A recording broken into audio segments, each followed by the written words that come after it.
চলছে কেমন আছে?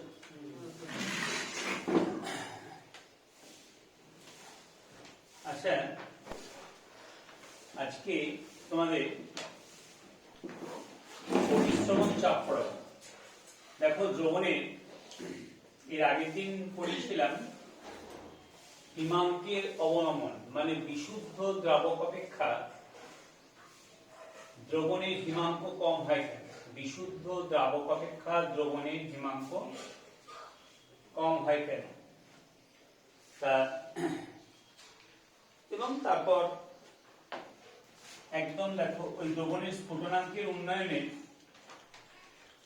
যেমন বিশুদ্ধ দ্রাবক অপেক্ষা দ্রবণের স্ফুটনাঙ্কের উন্নয়ন হয় কেন তার যে ব্যাখ্যা, আর বিশুদ্ধ দ্রাবক অপেক্ষা দ্রবণের হিমাঙ্কের অবনমন হয় কেন ওই ব্যাখ্যা দুটো আলাদা। বাকি দেখবে ওই রাউল্টের সূত্র, হ্যাঁ মানে ওইটা দেখবে শুধু স্ফুটনাঙ্কের উন্নয়নের জায়গায় কি লিখতে হবে, মানে যেখানে ওখানে পড়েছিলে স্ফুটনাঙ্কের উন্নয়ন, রাউল্টের সূত্র যখন বলছিলে যে দ্রবণের স্ফুটনাঙ্কের উন্নয়ন সম্পর্কিত রাউল্টের সূত্র, ওখানে স্ফুটনাঙ্কের উন্নয়ন বলছিলে, এখানে কি বলবে হিমাঙ্কের অবনমনের ক্ষেত্রে দেখবে আগের দিনের ভিডিওটাতে বলবে স্ফুটনাঙ্কের উন্নয়নের জায়গায় হিমাঙ্কের অবনমন। ঠিক আছে, তারপর দেখবে একটা কথা বলি, ওই যে কেবি ওখানে ছিল KB KB KB B for boiling. ঠিক আছে, কেবি সমান RPD square by LV into 1000। ঠিক আছে, কেবি। আর এখানে আছে দেখবে KF, KF F for freezing. ঠিক আছে, কেএফ ইকুয়ালস টু কি, ওটা ছিল কেবি সমান RTV square by LV into 1000, এটা হচ্ছে কেএফ সমান RTF square by LF into 1000। মানে এক স্টাইল একদম, মানে একটা পড়লেই কিন্তু অপরটা পড়া হয়ে যাবে। বুঝতে পেরেছো তো? ভিডিওটা দেখে নেবে, তাহলেই বুঝতে পারবে যে সোজা মানে একে, এবং ভিডিওতে খুব ক্লিয়ার করে বলা আছে যে একই ধরনের জিনিস। হ্যাঁ, ভিডিওটা দেখে নেবে, যারা পড়ে গেছো আমার কাছে এখানে মানে অফলাইনে, তাদেরকেও বলছি ভিডিওটা একবার দেখে নেবে একবার। ঠিক আছে, ওকে। আচ্ছা, এবার প্র্যাকটিস করে নেবে, প্র্যাকটিসটা হয়ে যাবে। আচ্ছা, এবার চলে এসো আজকে অভিশ্রবণ চাপ। অভিশ্রবণ চাপ হচ্ছে কোয়ালিটেটিভ ধর্ম, অসমোটিক প্রেসার। ঠিক আছে,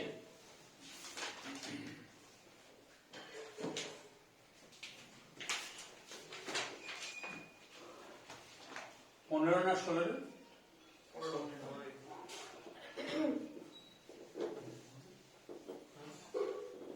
আচ্ছা, এবার হচ্ছে অভিশ্রবণ চাপ। প্রথম হচ্ছে অভিশ্রবণ। আগে বলি অভিশ্রবণ কাকে বলে। অভিশ্রবণ অসমোসিস, অসমোসিস কাকে বলে?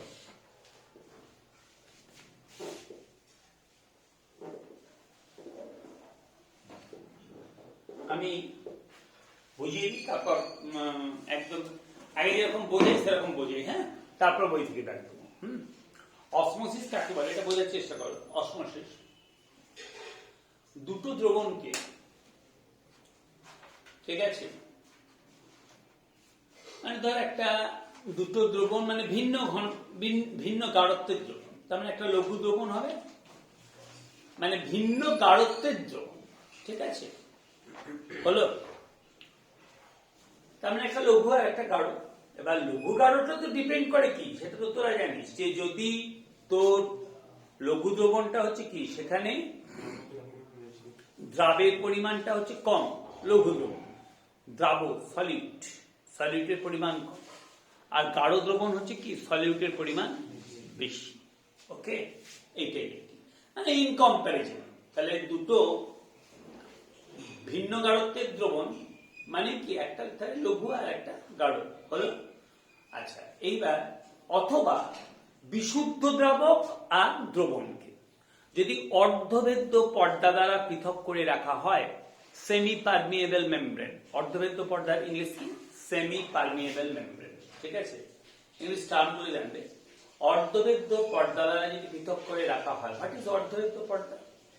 অর্ধভেদ্য পর্দা হচ্ছে যে, অর্ধভেদ্য পর্দার উদাহরণ দেখ আমাদের যে কোষ, ঠিক আছে, ঠিক আছে, কোষের যে ইয়েটা রয়েছে, মানে তোর জাস্ট কোষ পর্দা যেটা, ঠিক আছে, তা ওইগুলো মানে অর্ধবেদ্য পর্দা হচ্ছে কি, আগে জিনিসটা বলি, তারপর অর্ধবেদ্য পর্দার উদাহরণ দেবো। অর্ধবেদ্য পর্দা হচ্ছে সেই যার মধ্যে দিয়ে কেবলমাত্র সলভেন্টের মলিকিউল গুলো যাতায়াত করতে পারে। কি বললাম? সলভেন্টের মলিকিউল গুলো যাতায়াত করতে পারে, মানে দ্রাবক, ঠিক আছে, দ্রাবকের অণুগুলো যাতায়াত করতে পারে, দ্রাবের নয়। ঠিক আছে, অর্ধবেদ্য পর্দার ডেফিনিশন সেটা বলছে, হয়েছে কোষ পর্দা। এইরকম। তা এগুলো তো সব মানে কি বলবো, মানে প্রাকৃতিক অর্ধবেদ্য পর্দা। কৃত্রিম অর্ধবেদ্য পর্দা তৈরি করা যায়, মানে কৃত্রিম উপায়েও অর্ধবেদ্য পর্দা তৈরি করা যায়। ওকে, তাহলে দুটো ভিন্ন গাঢ়ত্বের দ্রবণ অথবা বিশুদ্ধ দ্রাবক এবং দ্রবণকে যদি অর্ধবেদ্য পর্দা দিয়ে পৃথক করে রাখা হয়, তাহলে দেখা যাবে লঘু দ্রবণ থেকে গাঢ় দ্রবণের দিকে, খেয়াল করবে এখানে গাঢ় থেকে লঘু নয়, লঘু দ্রবণ থেকে গাঢ় দ্রবণের দিকে দ্রাবক অণুগুলো কার স্বতঃস্ফূর্ত প্রবাহ ঘটবে? দ্রাবক অণুগুলো স্বতঃস্ফূর্ত প্রবাহ ঘটে। অথবা মানে যদি বিশুদ্ধ দ্রাবক আর দ্রবণ পৃথক করে রাখা হয়, তাহলে কি বিশুদ্ধ দ্রাবক থেকে দ্রবণের দিকে দ্রাবক অণুগুলোর স্বতঃস্ফূর্ত প্রবাহ ঘটে। এই ক্রিয়া কি বলা হচ্ছে? অভিস্রবণ ক্রিয়া। এখন দেখো একটা জিনিস তোমাদেরকে বলি যে অ্যাকচুয়ালি ব্যাপারটা কিন্তু ঠিকই আছে। দেখো লঘু দ্রবণ মানে লঘু আর গাঢ় কোনটাতে দ্রাবক অণু বেশি আছে? লঘুতে, তাই না? এখানে তো যাচ্ছে দ্রাবক অণু। লঘু আর গাঢ় দ্রবণ কোনটাতে দ্রাবক অণু বেশি আছে? লঘুতে। তার মানে লঘু দ্রবণ থেকে গাঢ় দ্রবণে ওই জন্য দ্রাবক অণুগুলো স্বতঃস্ফূর্ত প্রবাহ ঘটে, অর্ধবেদ্য পর্দা দিয়ে পৃথক করে রাখলে। আর বিশুদ্ধ দ্রাবক আর দ্রবণকে অর্ধবেদ্য পর্দা দিয়ে পৃথক করে রাখলে বিশুদ্ধ দ্রাবক থেকে দ্রবণের দিকে দ্রাবক অণুগুলো স্বতঃস্ফূর্ত প্রবাহ ঘটে। তার মানে পরিষ্কার বুঝতে পারা যাচ্ছে যেখানে দ্রাবক অণু বেশি আছে সেখান থেকে যাচ্ছে, যেখানে দ্রাবক অণু কম আছে সেখানে দ্রাবক অণুগুলো স্বতঃস্ফূর্ত প্রবাহ ঘটে। এই ক্রিয়াটা কি হচ্ছে বলে? অসমোসিস। আর অর্ধবেদ্য পর্দা আমি কি বললাম? যার মধ্যে দ্রাবক অণুগুলো চলাচল করতে পারে। হয়েছে? এইবার হলো, এইটা হচ্ছে কি বললাম? অভিস্রবণ। এইবার অভিস্রবণ চাপ কি? অভিস্রবণ চাপ অসমোটিক প্রেসার। তাহলে এটা অসমোসিসের সংজ্ঞা হলো। এইবার অভিস্রবণ চাপ কি বলছে? আমি ডায়াগ্রাম করছি একটা, তার আগে আমি বলি অভিস্রবণ চাপ কি বলছে। ধর বিশুদ্ধ দ্রাবক, হ্যাঁ, আর কি বললাম? দ্রবণ। কি বললাম? বিশুদ্ধ দ্রাবক আর দ্রবণকে আমি অর্ধবেদ্য পর্দাতে পৃথক করে রেখেছি। একটা ইউ আকৃতি নল নিয়েছি, বিশুদ্ধ দ্রাবক আর দ্রবণকে আমি অর্ধবেদ্য পর্দাতে পৃথক করে রেখেছি। ঠিক আছে? তাহলে কোথা থেকে কোন দিকে দ্রাবক অণুগুলো স্বতঃস্ফূর্ত প্রবাহ হবে? এবং সেমিপারমিয়েবল মেমব্রেন, মানে ওই যে অর্ধবেদ্য পর্দা দিয়ে, আমি তো বলেই দিলাম অর্ধবেদ্য পর্দা দিয়ে পৃথক করে রেখেছি। তাহলে কোথা থেকে কোন দিকে দ্রাবক অণুগুলো স্বতঃস্ফূর্ত প্রবাহ হবে? বিশুদ্ধ দ্রাবক থেকে দ্রবণের দিকে দ্রাবক অণুগুলো স্বতঃস্ফূর্ত প্রবাহ। ঠিক আছে? এইবার দেখ, যদি আচ্ছা দ্রাবকের উপরে, তরলের উপরে বাষ্পচাপ থাকে, তরল যখন তার উপরিতলে বাষ্পের সঙ্গে সাম্য অবস্থায় থাকে তখন সেই বাষ্প যে চাপ প্রয়োগ করে তাকে কি বলা হচ্ছে? বাষ্পচাপ। তাহলে দ্রাবকের বাষ্পচাপ আছে, ওকে, আছে তো। দ্রবণের বাষ্পচাপ আছে, আছে তো। কিন্তু অর্ধবেদ্য পর্দা দিয়ে পৃথক করে রেখেছি। বিশুদ্ধ দ্রাবক থেকে দ্রবণের দিকে দ্রাবক অণুগুলো স্বতঃস্ফূর্ত প্রবাহ হচ্ছে। বলছে এবার দ্রবণের উপর যদি চাপ প্রয়োগ করতে থাকি, ঠিক আছে, মিনিমাম যে চাপ প্রয়োগ করলে, সর্বনিম্ন যে চাপ প্রয়োগ করলে এই অসমোসিস ক্রিয়াটা বন্ধ হয়। মানে দ্রাবক অণুর কি স্বতঃস্ফূর্ত প্রবাহটা বন্ধ হয়। মিনিমাম যে প্রেসার প্রয়োগ করে দ্রবণের উপর, মিনিমাম, ঠিক আছে, যে প্রেসার প্রয়োগ করলে এই অসমোসিস ক্রিয়াটা বন্ধ হয়। অর্থাৎ কি, দ্রাবক থেকে দ্রবণের দিকে দ্রাবক অণুগুলোর স্বতঃস্ফূর্ত প্রবাহ বন্ধ হয়, ঠিক আছে। সেই চাপটাকে দ্রবণের উপর তো প্রয়োগ করছে, মিনিমাম যে চাপ প্রয়োগ করবে সেই চাপটাকে বলা হচ্ছে দ্রবণের অভিস্রবণ চাপ, আর কিছু নেই। কেন এবারে কারণটা বলি। কারণটা হচ্ছে এগুলো তো দেখবো, কিছু লেখা নেই কারণ ধরনগুলো, হ্যাঁ এর বলি এই জিনিসগুলো। এখন আমি বললাম না যে ধর লঘু দ্রবণ আর গাঢ় দ্রবণ, ঠিক আছে। আমি একটা কথা বলছি, স্বতঃস্ফূর্ত প্রবাহ, দেখছিস আমি একটা কথা বলছি, হ্যাঁ এটা জেনে রাখ যে লঘু দ্রবণ এবং গাঢ় দ্রবণকে যখন অর্ধবেদ্য পর্দা দিয়ে পৃথক করে রাখছি, ঠিক আছে,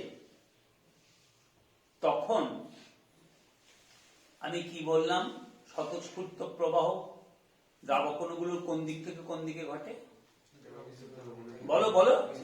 লঘু দ্রবণ আর গাঢ় দ্রবণ বলেছি, লঘু দ্রবণ থেকে গাঢ় দ্রবণের দিকে দ্রাবক অণুগুলোর স্বতঃস্ফূর্ত প্রবাহ ঘটে। বিপরীতটা কি ঘটে না? হ্যাঁ, বিপরীতটাও ঘটে, কিন্তু কোন দিকটা বেশি? লঘু দ্রবণ থেকে, খুব ভালো করে শোন, এগুলো বইতে লেখা নেই, কিন্তু লঘু দ্রবণ থেকে গাঢ় দ্রবণের দিকে, ওই জন্য আমি বললাম না, লঘু দ্রবণ থেকে গাঢ় দ্রবণের দিকে দ্রাবক অণুগুলো স্বতঃস্ফূর্ত প্রবাহ, মানে এর রেটটা অনেক বেশি। বিপরীতটাও ঘটে, গাঢ় দ্রবণ থেকে লঘু দ্রবণেও দিকেও দ্রাবক অণুগুলো আসছে, কিন্তু ওর রেটটা অনেক কম। লঘু দ্রবণ থেকে গাঢ় দ্রবণের দিকে দ্রাবক অণুগুলো যাওয়ার রেটটা কি অনেক বেশি, এটা স্বতঃস্ফূর্ত, সেই জন্য বলি স্বতঃস্ফূর্ত। হলো, হয়ে গেল। ঠিক তেমনি বিশুদ্ধ দ্রাবক আর দ্রবণকে যদি অর্ধবেদ্য পর্দা দিয়ে পৃথক করে রাখি, কোথা থেকে কোন দিকে দ্রাবক অণুগুলো যেতে? বিশুদ্ধ দ্রাবক থেকে দ্রবণের দিকে স্বতঃস্ফূর্ত প্রবাহ অর্ধবেদ্য পর্দা দিয়ে পৃথক করে রাখে। অর্ধবেদ্য পর্দা তো শুধু দ্রাবক অণুগুলোকে চলাচল করতে দেয়, তাই না? ওকে, দ্রাব সলিউট গুলোকে চলাচল করতে দেয় না। তাহলে বিশুদ্ধ দ্রাবক আর দ্রবণকে যদি আমি অর্ধবেদ্য পর্দা দিয়ে পৃথক করে রাখি, তাহলে বিশুদ্ধ দ্রাবক থেকে দ্রবণের দিকে কি হবে বল? দ্রাবক অণুগুলো স্বতঃস্ফূর্ত প্রবাহ ঘটে, তো বিপরীতটা কি ঘটে না? বিপরীতটাও ঘটে। মানে দ্রবণ থেকে বিশুদ্ধ দ্রাবকের দিকেও দ্রাবক অণু আসে, কিন্তু তার রেটটা কি খুব কম। বুঝতে পেরেছিস? হলো, বোঝা গেল? এইভাবে হলো তো। এই অবস্থা যখন অসমোসিস চলছে, বিশুদ্ধ দ্রাবকের বাষ্পচাপ আছে, মানে দুটো ইউটিউবের নলে রেখেছি, বুঝতে পেরেছিস তো? ছবিটা একটু না আগে বুঝতে পারি না।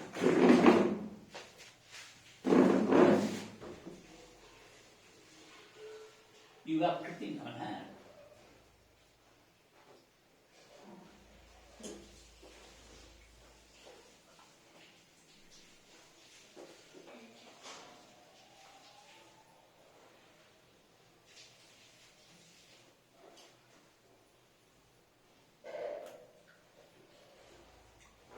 আচ্ছা। এইবার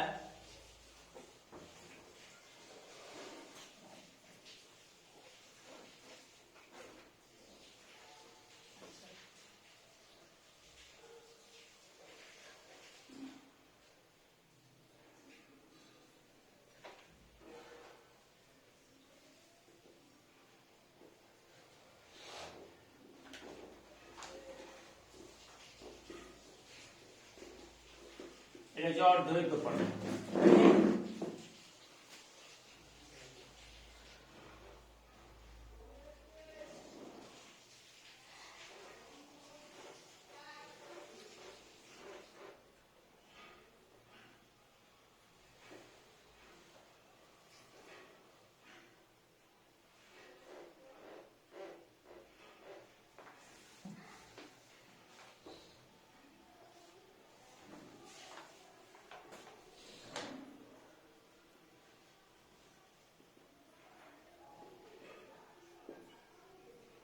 হচ্ছে বিশুদ্ধ দ্রাবক, আর এটা কি এই যে অর্ধদৈর্ঘ্য বর্ধনী পৃথক করে দিচ্ছে, হ্যাঁ এটা হচ্ছে বিশুদ্ধ দ্রাবক, আর এটা কি দ্রবক। ঠিক তেমনি লঘু দ্রবণ জড় দ্রবণ এরকম করে, ওকে বুঝতে পেরেছো? অর্ধদৈর্ঘ্য বর্ধনী পৃথক করে।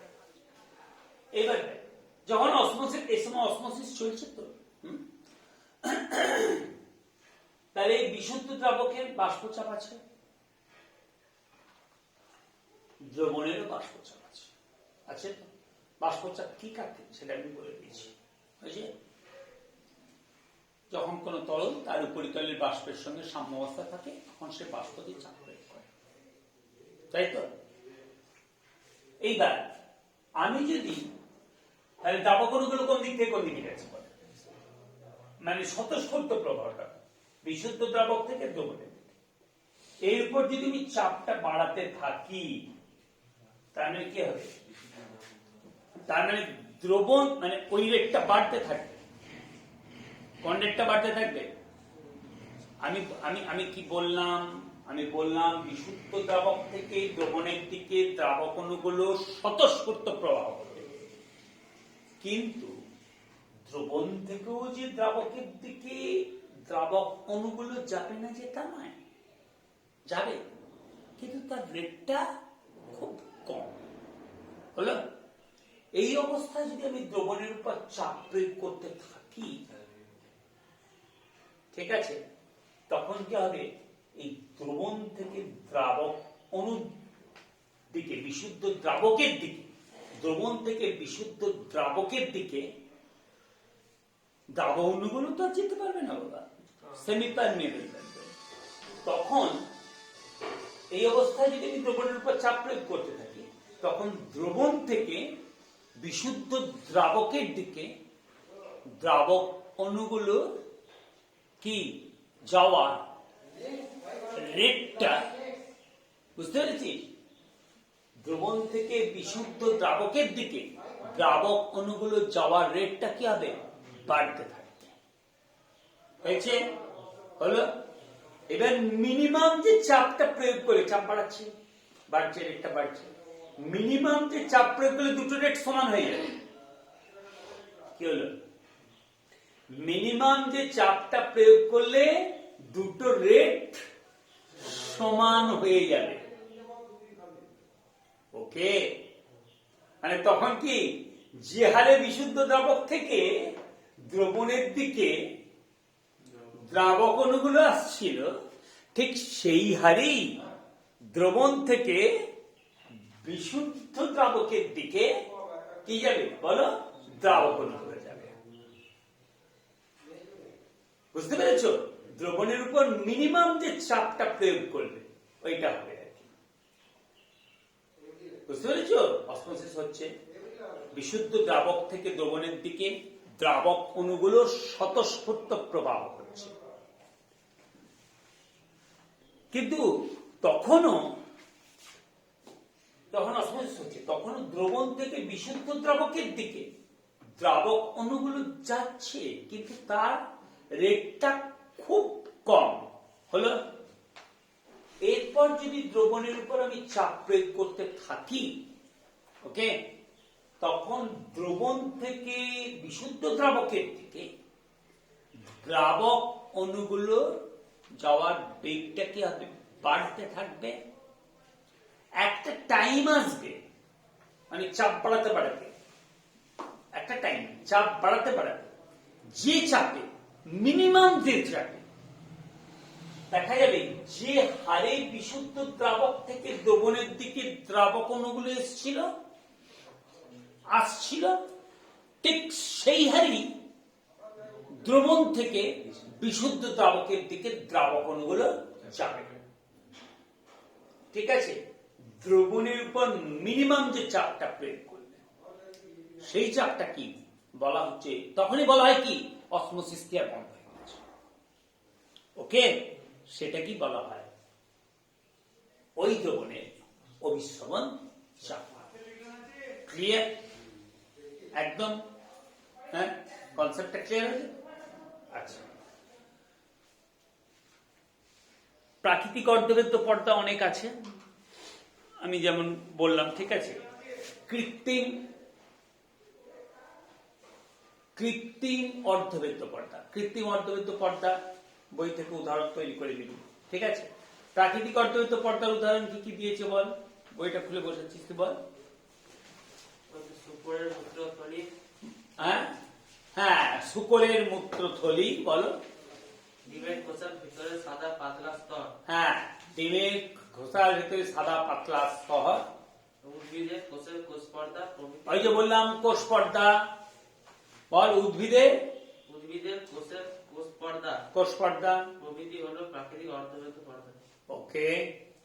আর ঠিক তেমনি কৃত্রিম উপায়, এগুলো তো প্রাকৃতিক, কৃত্রিম উপায় অর্ধবেদ্য পর্দা তৈরি করা যায়। দেখ, সেটা তো বই থেকে তৈরি করে নেওয়া যাবে, ঠিক আছে। বইতে দাগ দিলি সেটা তৈরি করে নিবি, কৃত্রিম উপায় অর্ধবেদ্য পর্দা একটা জটিল যৌগ দিয়ে তৈরি করছে। ওকে, হ্যাঁ, তাহলে বোঝা গেল। তাহলে অভিশ্রবণ কাকে বলে? অভিশ্রবণের ইয়েটাও আমি মানে ছবি এঁকে বুঝিয়ে দিলাম, আর তার সঙ্গে কি বোঝালাম, অভিশ্রবণ চাপ কাকে বলে। এবার চলে এসো, অভিশ্রবণ চাপ কাকে বলে। অভিশ্রবণ চাপ, osmotic pressure, osmotic pressure, osmotic pressure,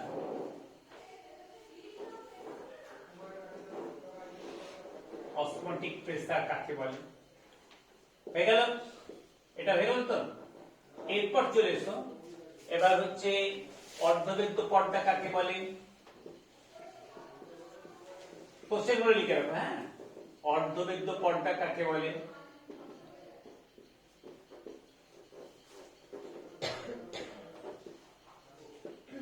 প্রাকৃতিক অর্ধবেদ্য পর্দা ও কৃত্রিম অর্ধবেদ্য পর্দার উদাহরণ দাও। প্রাকৃতিক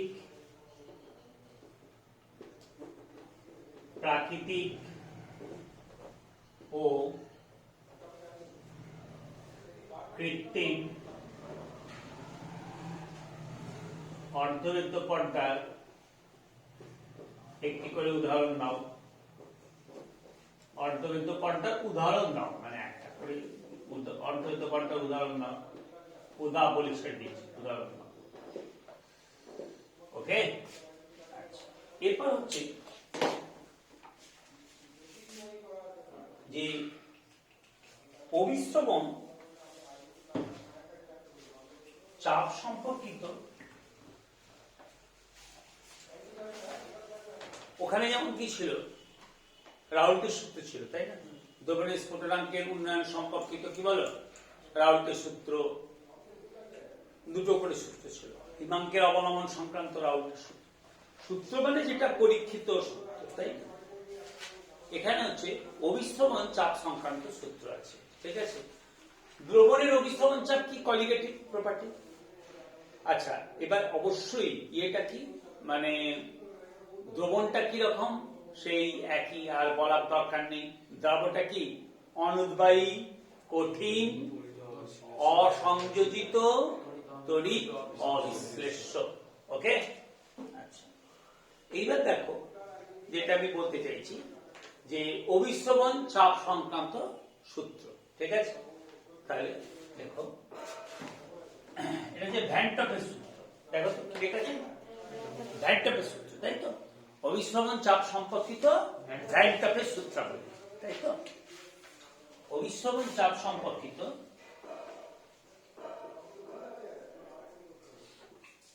একদম সোজা, অভিশ্রবণ চাপ সম্পর্কিত জলের মতো জিনিস, অভিশ্রবণ চাপ সম্পর্কিত ভ্যান টপের সূত্রাবলী। এর পরের দিন থেকে যেন ক্যালকুলেটর অবশ্যই নিয়ে আসবি, মানে এই ফিজিক্যাল দিনে, কারণ এর পরের দিন অঙ্ক করাবো, এটা শেষ হয়ে যাবে চ্যাপ্টারটা। অভিশ্রবণ চাপ সম্পর্কিত ভ্যান টপের সূত্রাবলী, বিবৃত ও ব্যাখ্যা করো। কালি এটা বোর্ডে লিখলে লেখাগুলো ছিল ইয়ে বুঝতে পারবে না।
অভিস্রবণ চাপ সম্পর্কিত ভ্যান ডার্বির সূত্রাবলী। ঠিক আছে, এটা বিবৃত ও ব্যাখ্যা করো, বিবৃত ও ব্যাখ্যা করো, বিবৃত ও ব্যাখ্যা করো, বিবৃত ও ব্যাখ্যা করো। দেখ, তিনটে সূত্র আছে। এক নম্বর সূত্র, আমি দেখ বিবৃতিগুলো সব বই থেকে করবি, হ্যাঁ, মানে আমি গাণিতিক রূপগুলো বলে দিচ্ছি। ঠিক আছে, তাহলে দ্রবণের অভিস্রবণ চাপ, ঠিক আছে, হ্যাঁ, কি কি নির্দিষ্ট থাকছে সেটা বলছে আগে। বলছে, আমি আগে বলে দিই যে দ্রবণের অভিস্রবণ চাপ, দ্রবণ মানে ওই দ্রবটা, ওই সমস্ত, ঠিক আছে, অনুদায়ী কঠিন অসংযোজিত তড়িৎ অবিশ্লেষ্য। দ্রবণের অভিস্রবণ চাপ দ্রবণের মোলার গাঢ়ত্বের সমানুপাতিক। ঠিক আছে, কি নির্দিষ্ট এখানে? উষ্ণতা নির্দিষ্ট। ঠিক আছে, তাহলে নির্দিষ্ট হচ্ছে উষ্ণতা। ঠিক আছে, তাহলে পাই ভ্যারিজ অ্যাজ সি। তাহলে দ্রবণের অভিস্রবণ চাপ, দ্রবণের অভিস্রবণ চাপ, অভিস্রবণ চাপ পাই ভ্যারিজ অ্যাজ সি। সিটা কি না, সিটা হচ্ছে তো দ্রবণের মোলার গাঢ়ত্ব,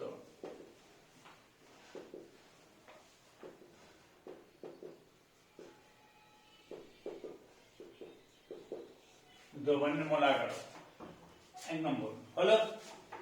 আচ্ছা, এই সরি, সি সমান দ্রবণের মোলার গাঢ়ত্ব, সি সমান দ্রবণের মোলার গাঢ়ত্ব, সিটা হচ্ছে দ্রবণের মোলার গাঢ়ত্ব, হয়েছে। আর কি নির্দিষ্ট এখানে? এইখানে এটা একটা বলে দিতে হতো, এটাতে কি নির্দিষ্ট আছে? এখানে হচ্ছে উষ্ণতা নির্দিষ্ট। ঠিক আছে, এখানে হচ্ছে দ্রবণের উষ্ণতা,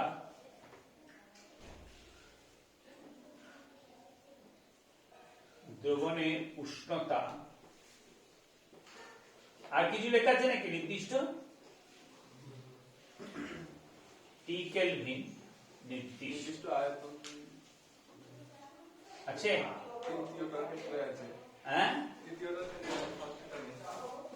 না, প্রথমটা কি নির্দিষ্ট লেখা আছে বল না? শুধুমাত্র উষ্ণতা আর ওই যেগুলো আমি অঙ্গনবাহিত গবেষণা সেন্টারের দাবটা নেই। ওইটা তো, ওটা তো আমি মুখে বলে দিচ্ছি। হ্যাঁ, হ্যাঁ, ওটা তো অবশ্যই, মানে দ্রবণ মানে কি, ওই দ্রাবটা কি ওটা বলে দিচ্ছি মুখে। হ্যাঁ, আমি জাস্ট এখন এই ফর্মটা লিখে দিচ্ছি। হ্যাঁ, আচ্ছা, এইবার এখানে যে দ্রবণের উষ্ণতা নির্দিষ্ট। ঠিক আছে, ঠিক আছে, সেটা দ্রবণের মোলার গাঢ়ত্ব। মোলার গাঢ়ত্ব কাকে বলে? মানে মোলার রিটি, মোলার রিটি, রিটি, এটা মোলার লিটি নয়, ওগুলো ছিল কি মোলা লিটি, আর এটা হচ্ছে মোলার রিটি।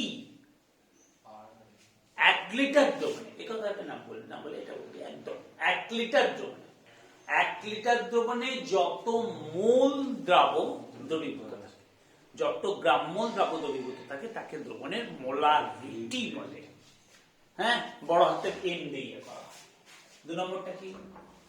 আকাশ বল, পড়েছিস তো মনে হচ্ছে। দ্রবণের অভিস্রবণ চাপ কার সমানুপাতিক? উষ্ণতার সঙ্গে সমানুপাতিক। টি পরম উষ্ণতার সঙ্গে সমানুপাতিক। কি নির্দিষ্ট?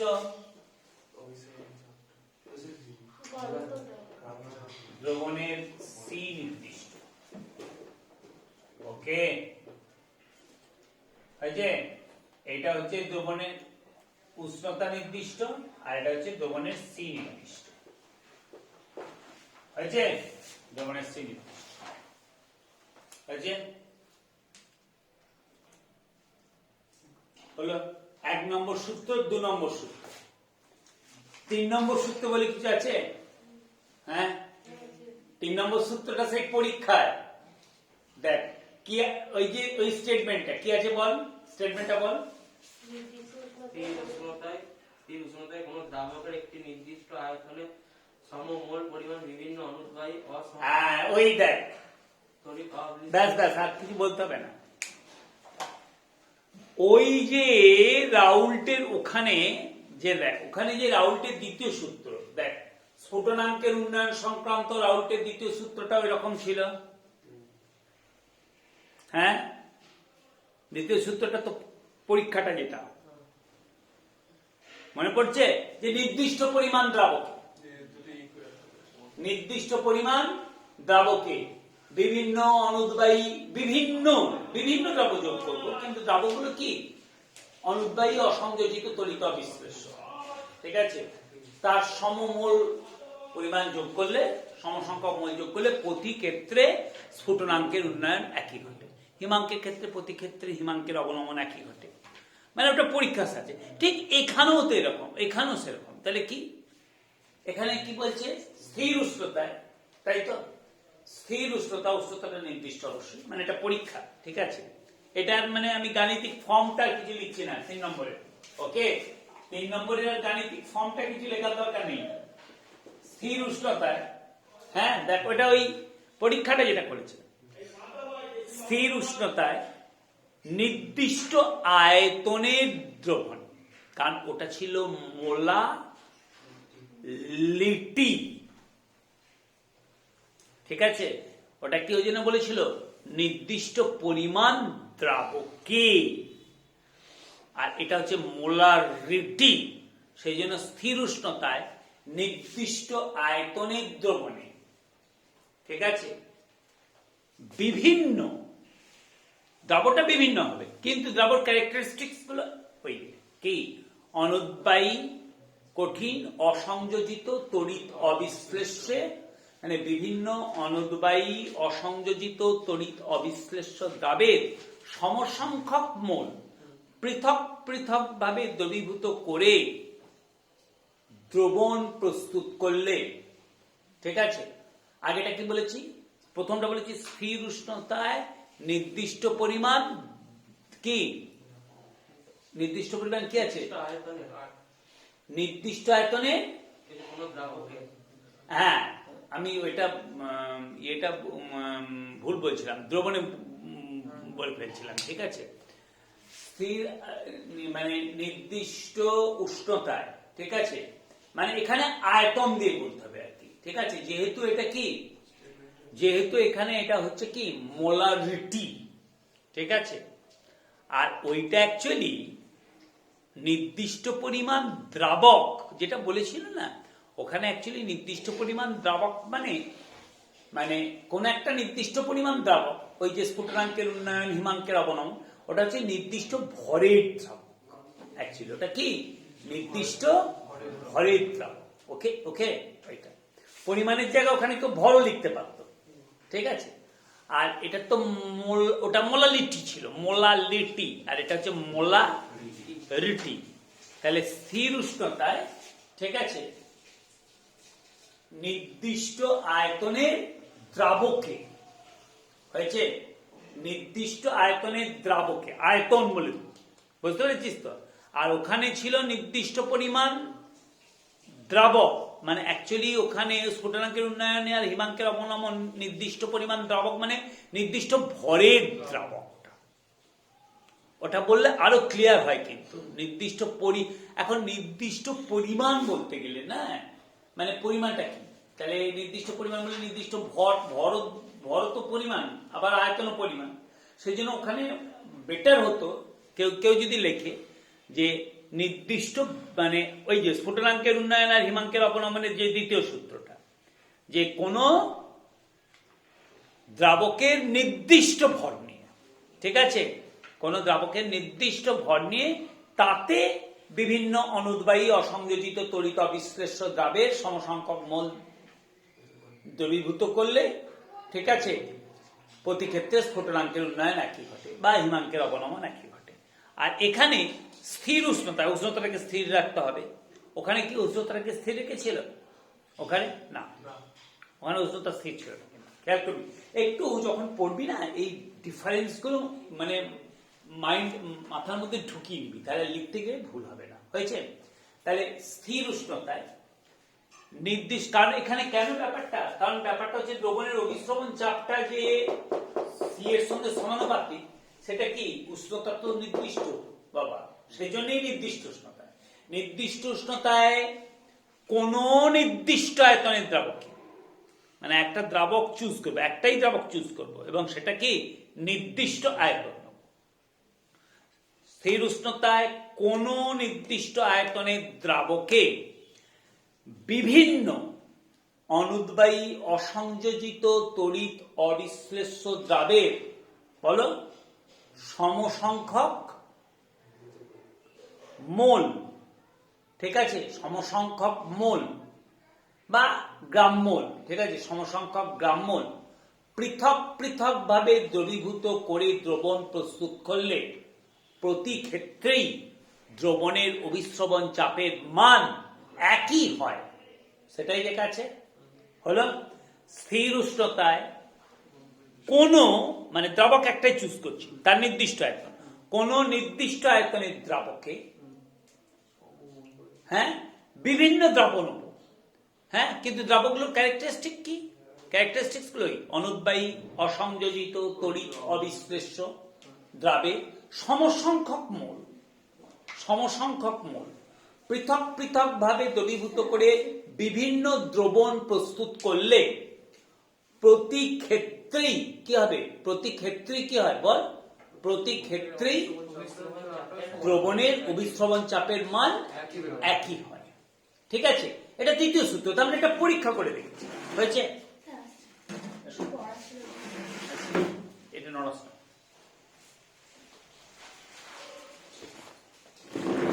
ঠিক আছে, মানে এটা পরীক্ষা করে দেখছি, হয়েছে। তার মানে 3 নম্বর সূত্রটা হয়ে গেল, হলো। এইবার এই সূত্র দুটোর কম্বিনেশন 1 ও 2 নম্বর সূত্র সমন্বয় করে পাই, ঠিক আছে। তাহলে 1 ও 2 নম্বর সূত্র সমন্বয় করে পাই, দেখে নিবি। আরে এটা ভিডিও আছে তো, হ্যাঁ, কোনো অসুবিধা নেই। লাস্ট আমি বলে বলছি, দুটো আগের দিনের ভিডিওটাও দেখতে হবে আর আজকে ভিডিওটাও দেখতে হবে। আচ্ছা, 1 ও 2 সমন্বয় করে পাই, 1 ও 2 সমন্বয় করে পাই, তাহলে 1 ও 2 সমন্বয় করে পাই, বল বল বল, 1 ও 2 সমন্বয় করে পাই কি, পাই ভ্যারিজ অ্যাজ সিপি, পাই ভ্যারিজ অ্যাজ সিপি, যেখানে সিওটি, যেখানে যেখানে সিওটি পরিবর্তনশীল, যেখানে সিওটি পরিবর্তনশীল। এইবার এই দুটো গিয়ে করবে, বুঝতে পেরেছিস, মানে জয়েন্ট মানে যুগ্ম ভেলের নিয়ম অনুযায়ী, হয়েছে। পাই ভ্যারিজাসিটি যেখানে সিওটি পরিবর্তনশীল, বা পাই ইকুয়ালস টু কি কেসিটি, এটা কি সমানুপাতিক ধ্রুবক,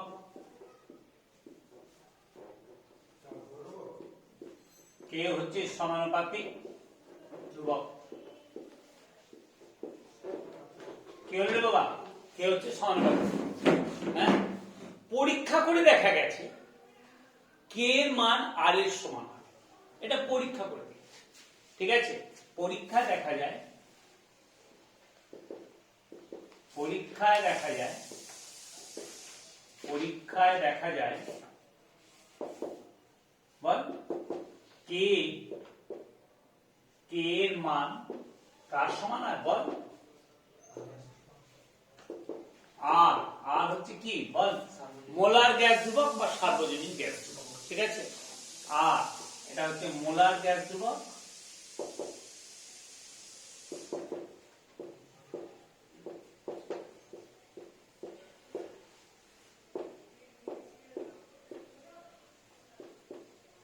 সার্বজনীন গ্যাস ধ্রুবকের সমান,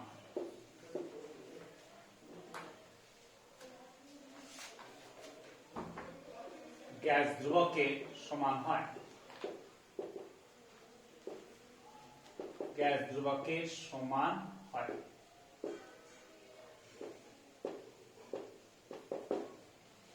পরীক্ষায় দেখা যায় কে এর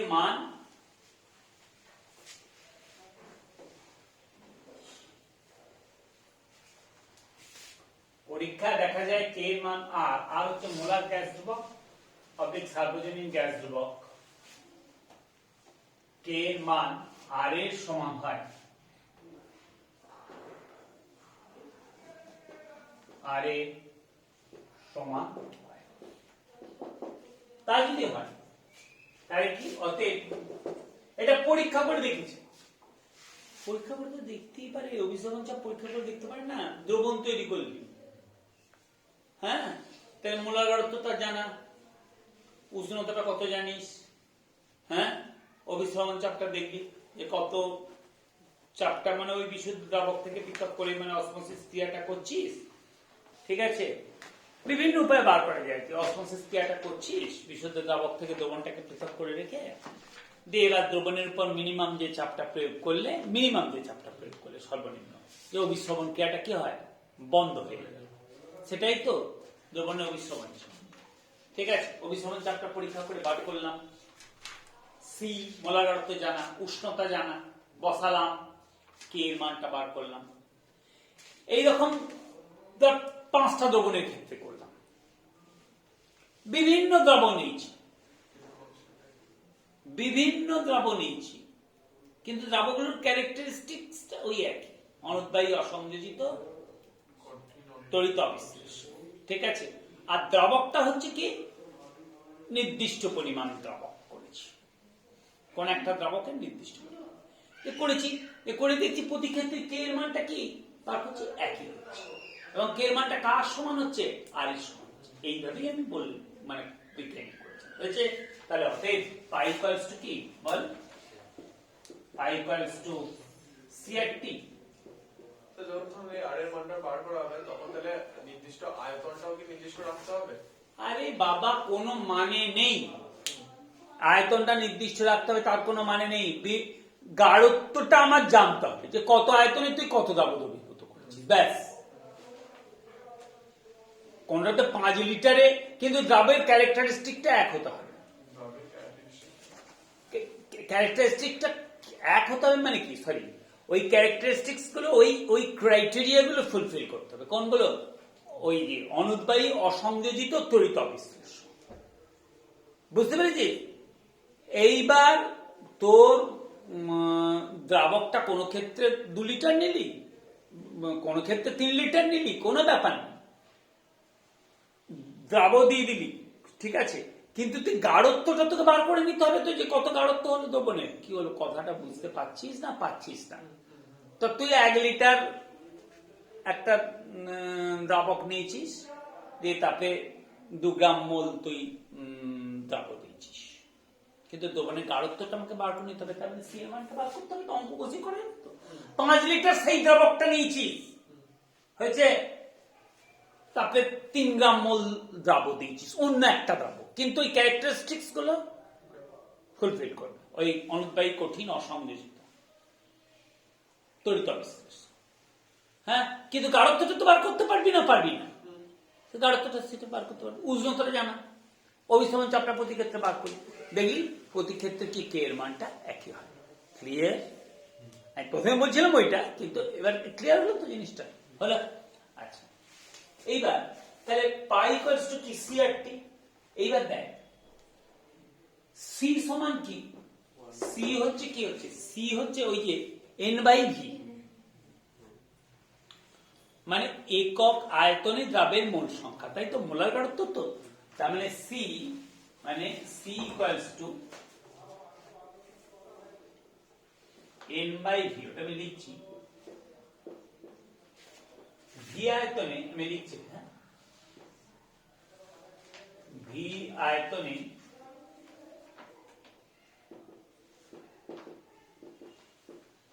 আয়তনে এন মোল দ্রাবক দ্রবীভূত আছে, এন মোল দ্রাবক দ্রবীভূত আছে।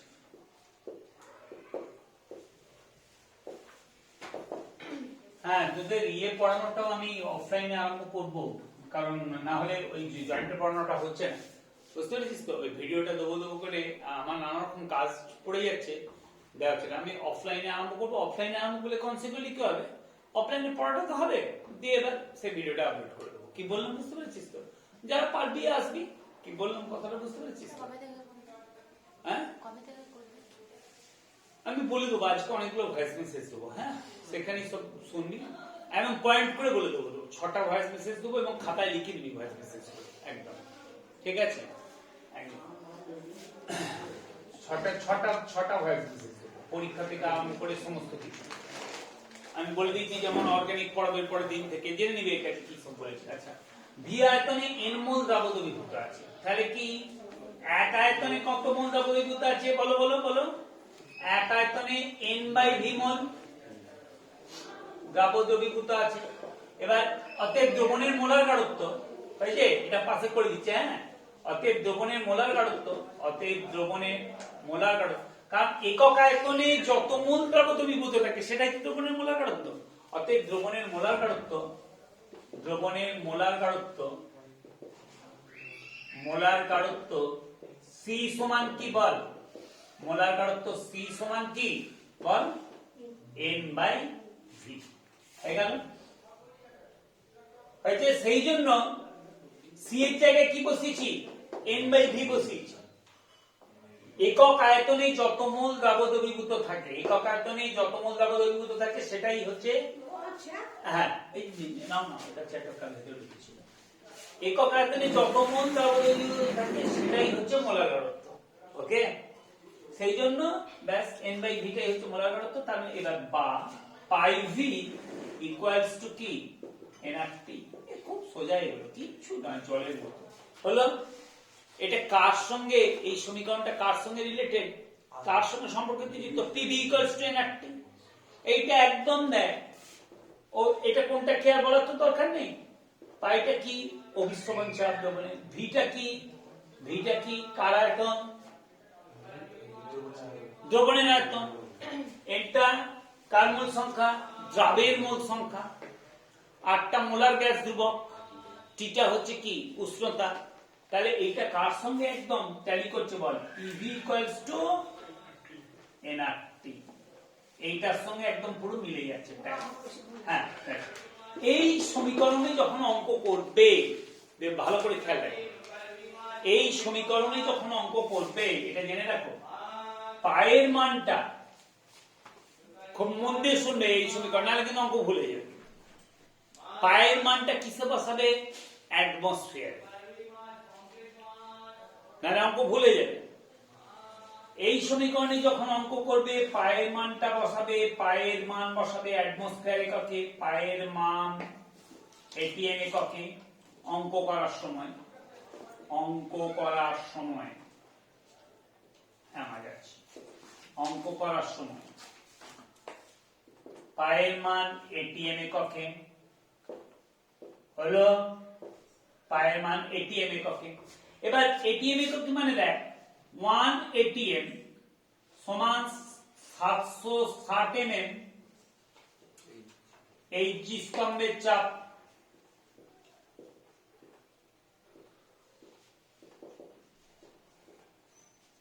আবার কি 76 সেমি HG স্তম্ভের চাপ। আবার অনেক সময় বার দিয়ে দেয়, বার আর ATM এর মধ্যে সম্পর্কটা বল দেখি, কার খেয়াল আছে? বার আর ATM এর মধ্যে সম্পর্কটা কার খেয়াল আছে? 1 বার সমান 1.013। দেখ কি রে, ওটা তোর এখানে নেই, ওটা আছে ইয়ের বইতে আছে, 11 এর বইতে আছে। 1 বার সমান 1.013 ATM না, মানে অ্যাকচুয়ালি যখন জয়েন্টের ক্যালকুলেশন করা হয় না, ওই 1 বার সমান 1 ATM করে দেয়, মানে ওখানে তো অপশন দেওয়া থাকে। কি বললাম বুঝতে পেরেছিস তো? নাহলে তো 1 বার সমান 1.013 ATM। এটা দেখ তোদের কাছে ইয়ে আছে? আচ্ছা আমি দেখছি, বইটা তো নেই, করবে পেয়েছিস? 1 বার সমান 1.013 ATM।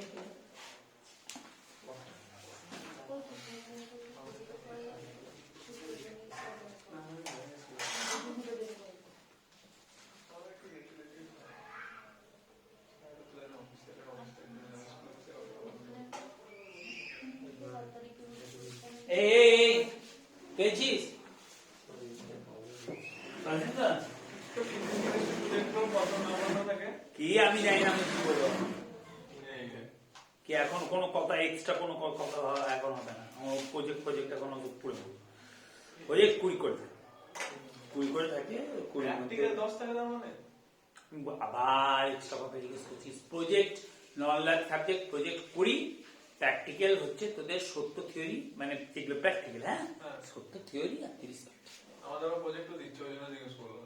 কি প্রজেক্ট দিয়েছে? এই তো 2 নাম্বার 3 নম্বরে অনেক দিন বাকি। আরে বাবা, কেমিস্ট্রি প্রজেক্ট 3 নম্বর প্রজেক্ট থাকে, সেটা এখন যখন প্র্যাকটিক্যাল হবে তখন তো আমরা কেমিস্ট্রি প্রজেক্ট দিয়ে দেবো। তার আগে হ্যাঁ সে দিতে পারে, ওদের স্কুলে দিতে পারে, ঠিক আছে। আমার আগে প্র্যাকটিক্যালি ডেট ঘোষণা করুক, তারপর তো আমার দিতে 2 মিনিট টাইম লাগবে, ঠিক আছে। প্র্যাকটিক্যালি ডেট ঘোষণা করুক, তারপর আমি তোদের মানে ইয়েতে ইউটিউব চ্যানেলটা আমার মনে হয় অনেকেই সাবস্ক্রাইব করা আছে, ঠিক আছে। আমি ইউটিউব চ্যানেলে বলে দেবো দরকার হবে, ঠিক আছে। ব্যাস ওইটা হয়েছে যে কি প্রজেক্ট হবে, বুঝতে পারছিস তো, মানে পরশু সিটি স্কুলে বলে দেবো। আর আচ্ছা কি বলছিলাম, বলে 3 নম্বর প্রজেক্টে, কেমিস্ট্রি প্রজেক্টে 3 নম্বর আছে, ফিজিক্সেরও সেরকম, ঠিক আছে। মানে ওই কিন্তু ওই প্রজেক্টের খাতা এখন জমা দিতে হবে না, ওটা প্র্যাকটিক্যালের সাথে, সেই জন্য এখন আমরা করাচ্ছি না, কারণ প্র্যাকটিক্যাল ডেটই তো দেয়নি কবে প্র্যাকটিক্যাল পরীক্ষা হবে।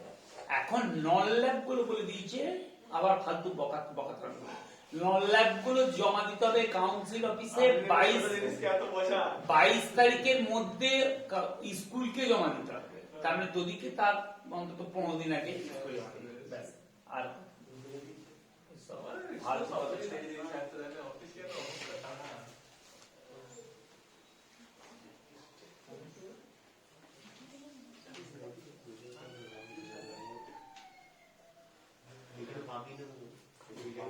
তোদের প্রজেক্ট এখনো দেয়নি, এই তোদের প্রজেক্ট এখনো দেয়নি কোন স্যার? আমাদের হ্যাঁ আমাদের তো দুটো তো স্যার, আপনি আর নবকুমার স্যার। আবার আমি কেমিস্ট্রি প্রজেক্ট, এখন তো কেমিস্ট্রি প্রজেক্ট দেবো না, কেমিস্ট্রি প্রজেক্ট আমি দেবো। এখন কেন দেবো তোদের? আমি কিছু বলিনি। আমি বলছি এইগুলো নন ল্যাবের গুলো, খবর পাইনি। নন ল্যাবের গুলো তোদের দেবে। এই যে আমাদের স্কুল 16 তারিখ থেকে খুলছে, মানে 16 থেকে 23, মানে আমাদের স্কুল খোলা থাকবে, সমস্ত টিচারের। ওই সময় দিন প্রজেক্ট গুলো হয়ে তোদেরকে সব ইনফর্ম করবে। 16 থেকে, হ্যাঁ 16 থেকে 23-এর মধ্যে তোদিকে, এই ডিসেম্বরে এই 16 থেকে 23-এর মধ্যে তোরা সব ইনফর্ম হবে দেখবি প্রজেক্ট সম্পর্কে, ঠিক আছে। তারপর তোরা প্রজেক্ট লিখে সেরকম, এটা আমি বলে দিলাম আমি, এটা 16 থেকে 23-এর মধ্যে তোদের দিয়ে দেবে প্রজেক্ট, 16 থেকে 23 মানে নন ল্যাব। আর যদি আমি পারি আমিও প্রজেক্টটা লিখে নিতে বলবো তোদিকে, তবে এখন তো ওটা জমা দিতে হবে না, ওটা জমা দিতে হবে। আচ্ছা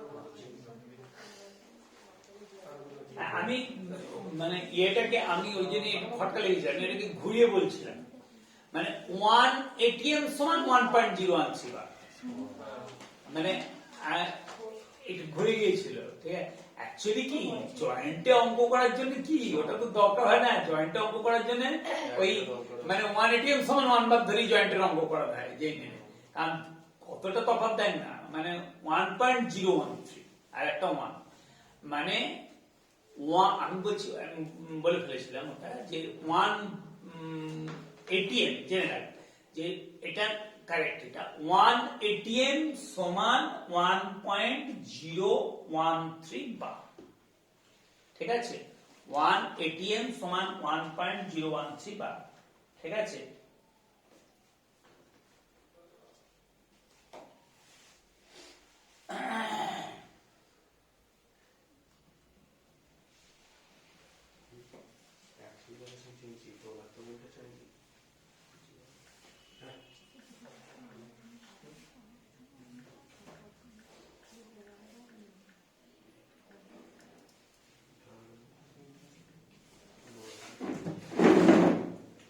তাহলে এটা 1 ATM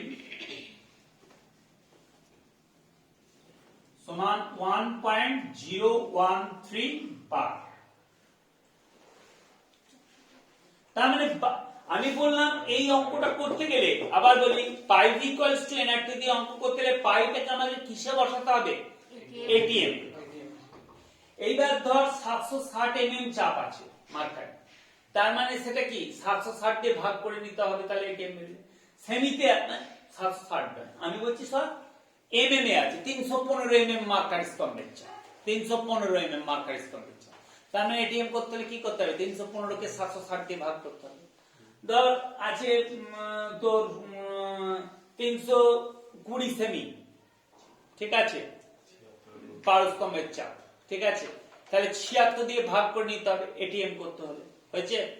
আর 1 এটিএম সমান 1.013 বার। এইটা জয়েন্টের জন্য, মানে এটা সাধারণত কেন খুব একটা এমফাসিস দিয়ে মনে রাখি না, কারণ জয়েন্টে যখন ক্যালকুলেশন করা হয় তখন কি তফাৎটা দেয়, মানে 1 এটিএম সমান 1 এর পর 0.0, তার মানে কি 1 এটিএম সমান 1 বার আর কি, হয়েছে। কিন্তু ডিফারেন্স আছে, 1 এটিএম সমান কি 1.013 বার, হয়েছে এইটা। তার মানে তোরা যখন এইচএসএ করবি এক্সাক্টটাই করবি, যদি বারে দেয়া থাকে তাহলে তাকে এটিএম করতে হলে কি করতে হবে বলো? 1.013 দিয়ে ভাগ করতে হবে, ঠিক আছে। বারে দেয়া থাকলে তাকে এটিএম করতে হলে 1.013 দিয়ে ভাগ করতে হবে, হয়েছে। আচ্ছা, পাইটা হলো, ভিটা কি এককে বসাবে? পায়ের মান এটিএম এককে, ভি এর মান কিসে বসাবে? ভি হচ্ছে লিটার এককে, লিটার এককে, লিটার এককে বসাবে। এটা বলার অপেক্ষা রাখে না, লিটার সম্পর্কে তোমরা অনেক কিছুই জানো। 1 লিটার সমান কি বলো? বলো বলো বলো। 1 লিটার সমান 1 ঘন ডেসিমিটার, জানো তো? 1 ডিএম কিউব। 1 লিটার সমান 1 ডিএম কিউব। এইটা ডিএম কিউব মানে কি?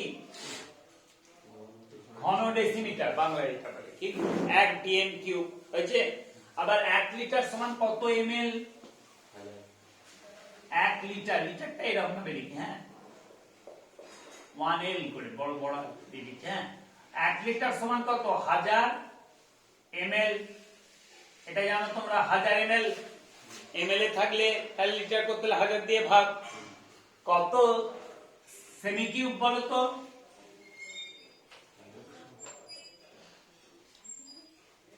সেমি কিউব মানে কি?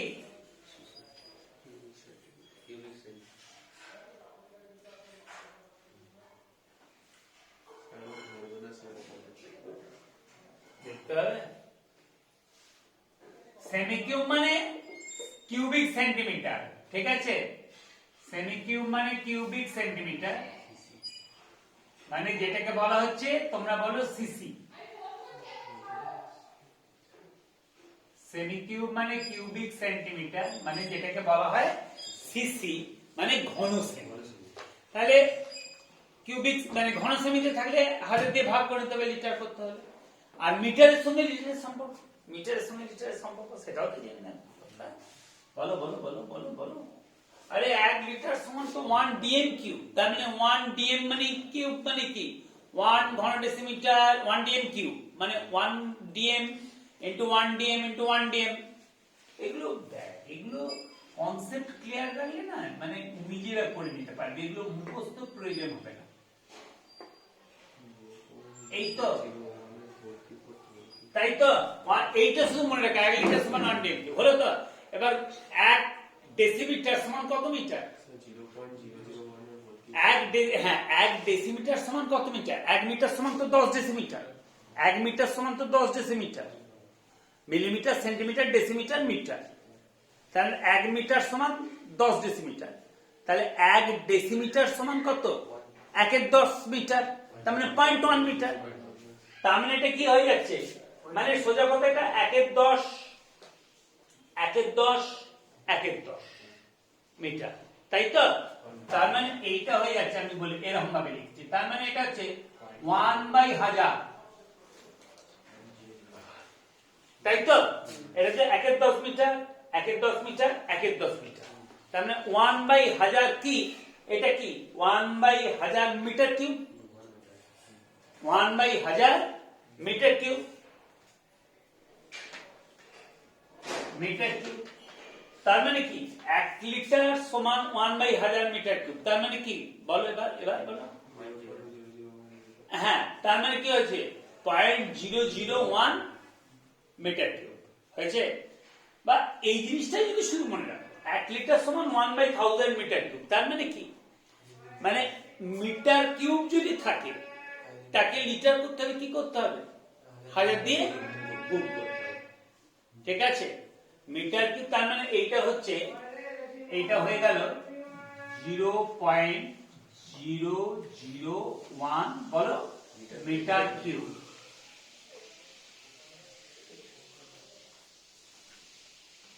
Zero point zero zero one কি মিটার কিউব। তার মানে লিটার থেকে মিটার কিউব করতে হলে কি করতে হয়? লিটার থেকে মিটার কিউব করতে গেলে 0.001 দিয়ে গুণ, আর মিটার কিউব থেকে লিটার করতে গেলে লিটার থেকে মিটার কিউব করতে গেলে 0.001 দিয়ে গুণ, মানে এই যেরকম ভাবে লিখেছি। আর মিটার কিউব থেকে যদি লিটার করতে হয় তাহলে 0.001 দিয়ে ভাগ, তাহলে 0.001 দিয়ে ভাগ মানে 0.001 দিয়ে ভাগ মানে কি, ওটা কত? 1/1000। তার মানে প্র্যাকটিক্যালি কি হয়ে যাচ্ছে, 1000 দিয়ে গুণ, ঠিক আছে? এইটা আচ্ছা, মানে মিটার কিউব থেকে যদি লিটার করতে চাই, তাই না? তাহলে লিটার থেকে মিটার কিউব করতে হলে 0.001 দিয়ে গুণ, আর মিটার কিউব থেকে লিটার করতে হলে 0.001 দিয়ে ভাগ। তাহলে 0.001 দিয়ে ভাগ মানে কি হয়ে যাচ্ছে, তার মানে 0.001 দিয়ে ভাগ করছি, তার মানে 1/1000, তার মানে 1000 দিয়ে গুণ হয়েছে। আর একটা জিনিস, মানে সবসময় কিন্তু এটা লিটার এককে করতে হবে। এইটা তো মূল গ্রাম, এটা ভরটা গ্রাম এককে, এগুলো আর বলার কিছু দরকার নেই।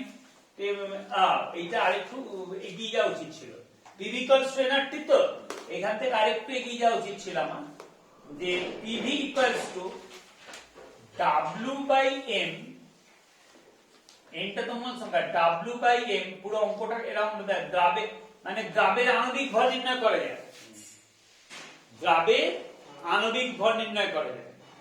এনটা তো মূল সংখ্যা, মূল সংখ্যা মানে কি দ্রাবের মূল সংখ্যা, তো তার মানে গৃহীত ভর, ডাব্লিউটা কি দ্রাবের গৃহীত ভর, গ্রাম উপরে লিখছে। হ্যাঁ, তোরা লিখে যাবি।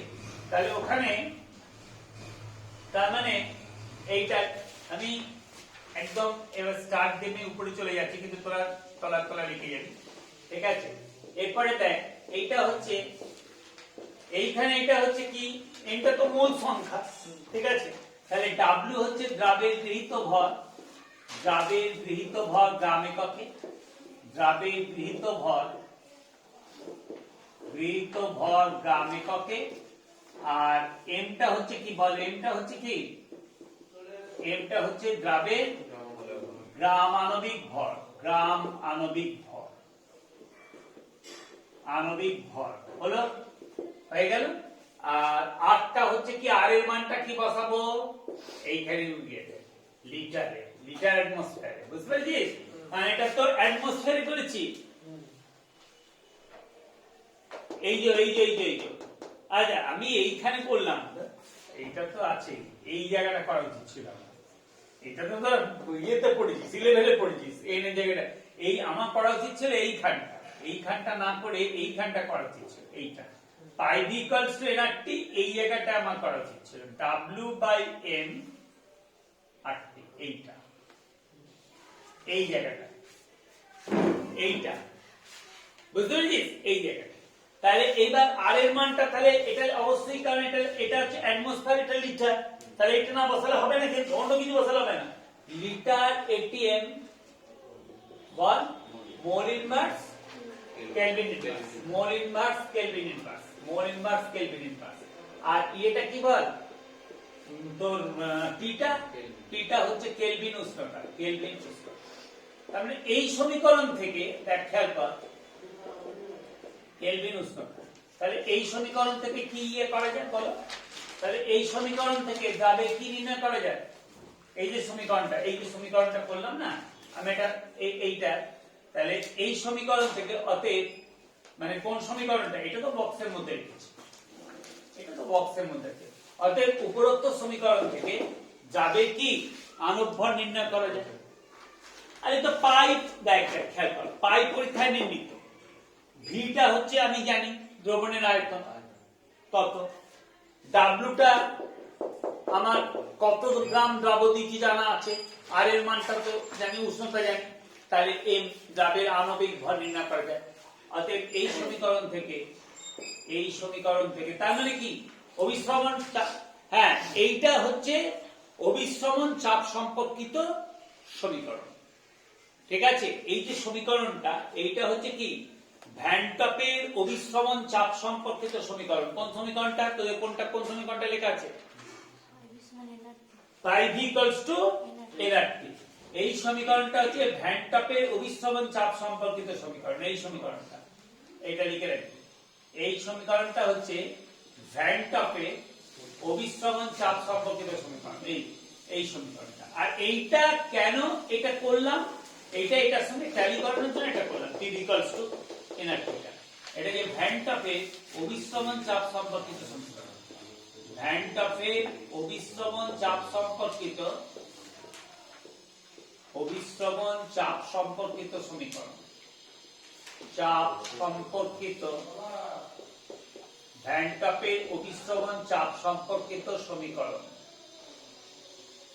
এটা অঙ্কটা প্রচুর করতে হয় এখান থেকে, হ্যাঁ ভ্যান টপের অভিশ্রমণ চাপ সম্পর্কিত সমীকরণ, ঠিক আছে। আচ্ছা তাহলে এইবার দেখ, তাহলে অতএব এই যে এই অভিশ্রমণ চাপ সম্পর্কিত সমীকরণ, মানে এই সমীকরণ থেকে মানে কোনটা, এই ভ্যান টপের অভিশ্রমণ চাপ সম্পর্কিত সমীকরণ। অতএব এই সমীকরণ থেকে যাবে আণবিক ভর নির্ণয় করা যায়, এই সমীকরণ থেকে যাবে আণবিক ভর নির্ণয় করা যায়, যাবে আণবিক ভর নির্ণয় করা যায়। বলছিলাম পড়া আছে, আণবিক ভর নির্ণয় করা যায়।